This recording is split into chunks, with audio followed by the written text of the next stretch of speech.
আমার ভীষণ ভালো লাগছে আজকে এসে, কারণ আমি না সিনিয়র শিল্পীদের কাছ থেকে এই যে এত গল্প শুনি যে আগে গান কিভাবে তৈরি হতো, একসাথে বসে মিউজিশিয়ানরা, সিঙ্গার্স, কম্পোজার্স সবাই একসঙ্গে বসে যে গান রেকর্ড করতো সারা রাত ধরে, এই যে একটা টিম ওয়ার্ক থাকতো, এই কারণে হয়তো তারা বলে যে গানের আবেগটা বেশি থাকতো।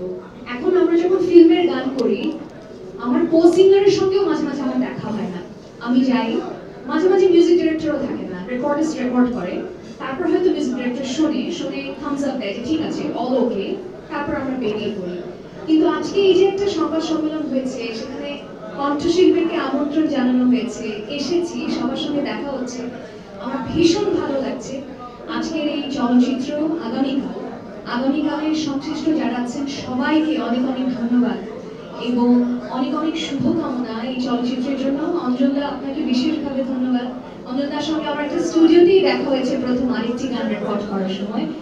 এই গানটি সুজন আরিফ ভাইয়ের মিউজিক করা, অঞ্জনদার লেখা, চমৎকার একটি গান। আমি এখনো পিকচারাইজেশনটা দেখিনি, আই এম শিওর খুবই সুন্দর হয়েছে, কারণ এতে চমৎকার করে অ্যাক্টিং করেছে মম আপু এবং আমার বন্ধু ইমন। ওর সঙ্গে আমার বন্ধুত্ব অনেক আগে, আমার প্রথম ফিল্ম যেটা আমি অ্যাক্টিং করেছি লাল টিপ, সেখানেও আমরা দুজন একসঙ্গে অ্যাক্টিং করেছি।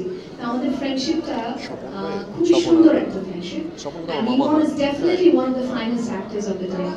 তো ওর এবং মম আপুর জন্য একটি গান করা আমার জন্য অনেক বড় একটা ব্যাপার। আমি ভেরি ভেরি গ্ল্যাড। ইমন যেটা বললো যে আপনাদের সবার সাপোর্ট আসলে আমাদের সব কাজের মধ্যেই প্রয়োজন হয়। আজকে যেমন শাকিব ভাইয়ের ক্যারিয়ার 23 বছর, তো 23টি বছর যে কোনো আর্টিস্ট তার কলা কুশলী সাপোর্ট ছাড়া তো চলতে পারে না, তেমনি ও ওইভাবেই আপনাদের সবার কাছে সাপোর্ট চেয়েছে, আমিও তেমনি চাচ্ছি। আশা করছি ফিল্ম, গান সবকিছু আপনাদের অনেক ভালো লাগবে। আপনাদের ভালো লাগলে, আপনারা পজিটিভ ফিডব্যাক দিলে আরো আমরা অনেক ফিল্ম, আরো আমরা অনেক গান গাইতে পারবো। তো আপনাদের সবার শুভকামনা লাগবে। আগামীকাল টিমের জন্য আমার প্রাণ ঢালা অভিনন্দন এবং শুভকামনা। Thank you. সংবাদ, ফিচার ও অনুষ্ঠানের জন্য ভিজিট করুন সংবাদ প্রকাশের ওয়েবসাইট এবং যুক্ত থাকুন ফেসবুক পেজ ও ইউটিউব চ্যানেলের সঙ্গে।